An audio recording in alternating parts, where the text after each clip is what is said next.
Well, hello there.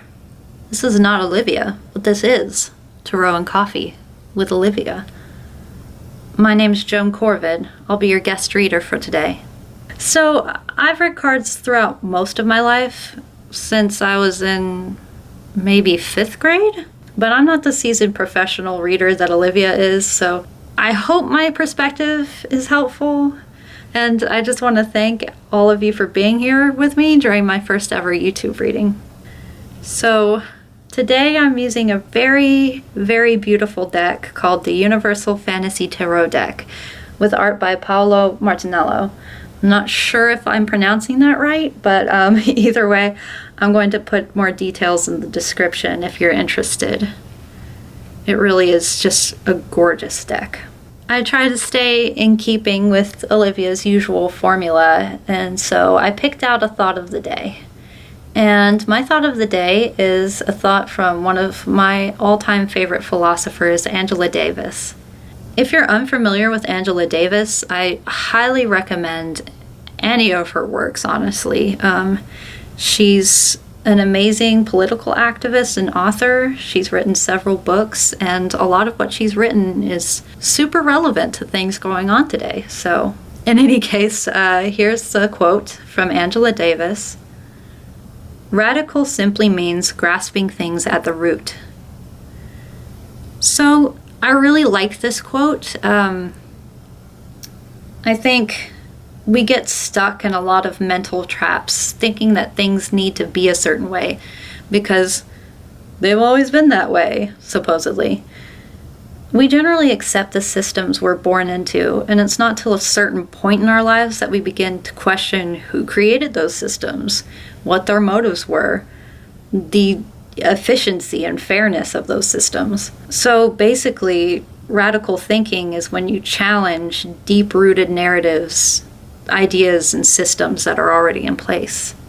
Anyways, moving on, let's take a look at our card toppers today. First, we have a beautiful rock, but for the purposes of this reading, I'm going to call it a bean, because it's kind of shaped like a bean. I don't know if you can tell. It's a magic bean, to be precise. So, beans symbolize immortality, magic power, resurrection, and reincarnation. Next, we have the ringed pentacle. Probably a lot of you are already familiar with the symbolism of the basic pentacle, the 5-pointed star inside the circle.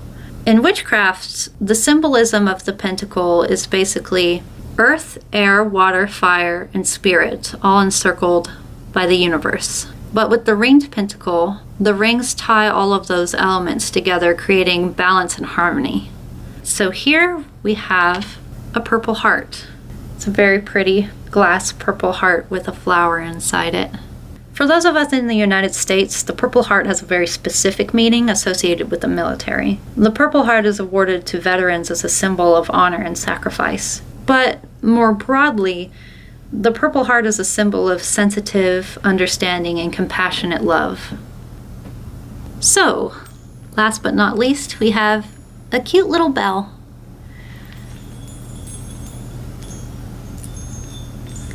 As a witch, I know the bell is an extremely versatile tool in spell work. It's usually associated with the element of air, and it can be used for a lot of things. You can seal energy inside a space, you can dispel energy inside a space, you can mark sections of different rituals, and you can use it for invocation, and you can use it to protect your home, or it has all kinds of applications. It's a very useful tool.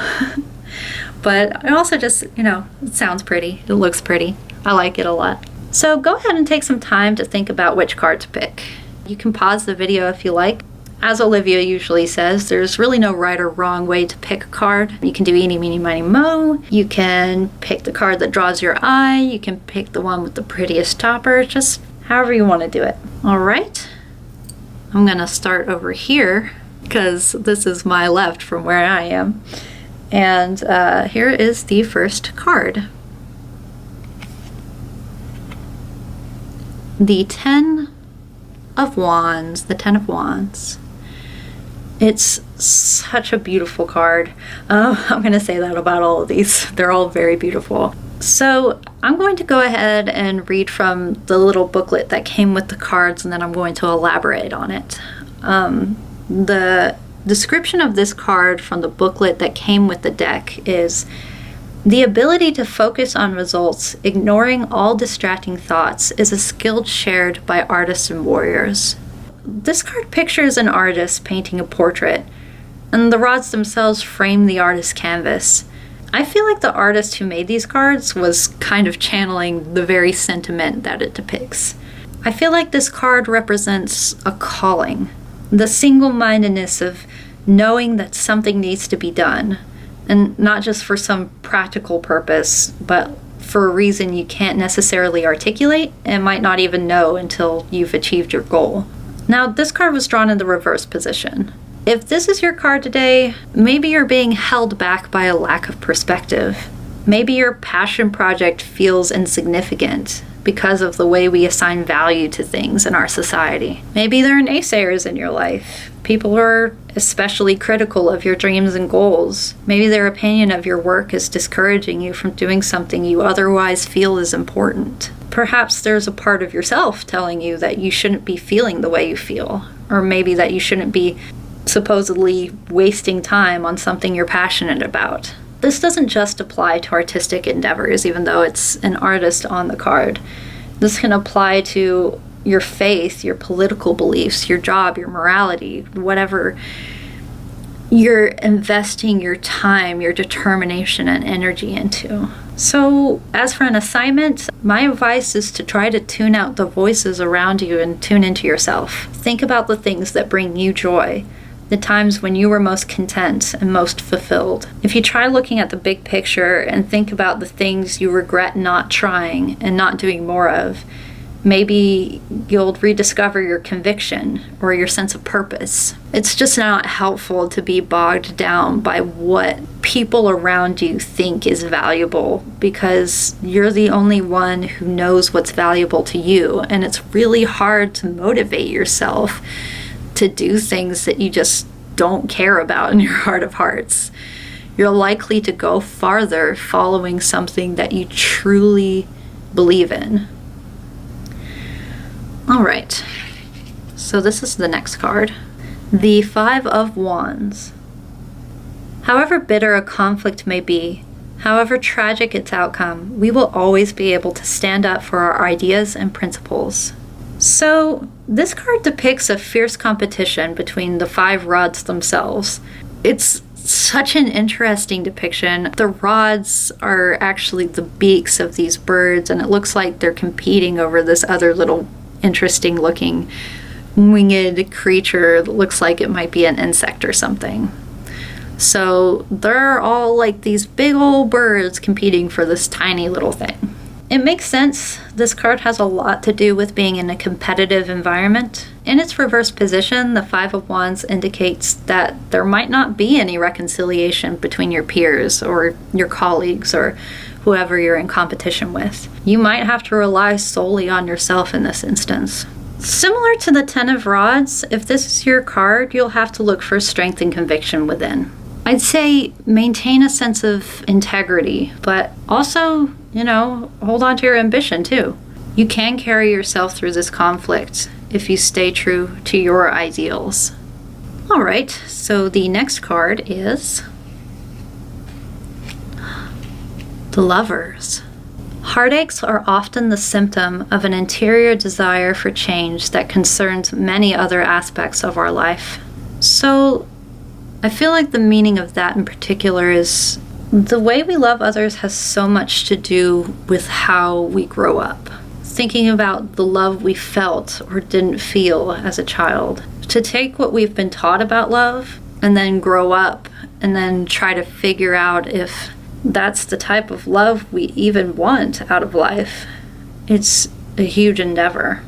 This card often shows up when we're conflicted. It certainly does not apply solely to romantic love, but it does seem to indicate a choice to be made. Perhaps you're dissatisfied in your current relationship, or maybe you long to feel loved. Maybe you feel like you need guidance in deciding who you allow into your heart. If you got the Lovers today, I think you should probably deconstruct what love means to you. You might discover that your definition of love isn't the love that you really want or the kind you want to give. I think you should listen to your instincts, but you should also approach the conflict logically. Really should apply all forms of knowledge to the problem. Maybe you should try writing it down. I think it's really important to know your own feelings and think about your own motivations before you make a decision. And here is our bell. The 7 of Cups. Dreams can sometimes bar the progress of the traveler who does not know how to distinguish them from reality. So, the 7 of Cups, I think, has a lot to do with the power of imagination. To change your life, to change your circumstances, or to change the world, you have to first have a vision of things being different, of being better. If your vision of the world is drastically different than what already exists, you have to be able to imagine radical change. The way this is portrayed on the card, you can see there's this person on horseback gazing at a group of 7 structures that looks kind of like a city skyline.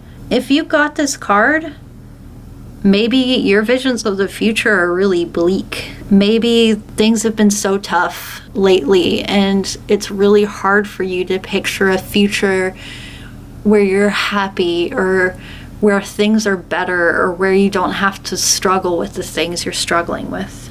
If this is your card today, your assignment is to indulge in your fantasies, indulge in your imagination. One of the things that I like to do when I'm visualizing things is I like to listen to music. And if I'm feeling really down or weak or sad, I like to listen to a song that makes me feel strong and confident, and then I picture myself as that person. Or, if the world looks really bleak, I like to listen to a happy song and picture things being better. If music isn't the way you want to do that, there are lots of different ways to do it. You can draw a picture. If you're not particularly artistic, you can just write about it. If you're not a fantastic writer, you can just create an image in your head or just try to envision something better. If it's something better for yourself, something better for humanity, just let your imagination run wild. Create a picture of your personal utopia. Changing things starts with believing that things can change and believing that they can change radically. Well, that's my reading for today, my gift to you. And I'm super psyched to be doing this for you all today. And Olivia has been one of my spiritual mentors for many years now, and I'm super honored to be your guest. And I really appreciate it if you let me know in the comments if this helped at all, if my perspective was useful, I don't know. But either way, I'm just really glad to be with you here today, and I'll see you next time or not.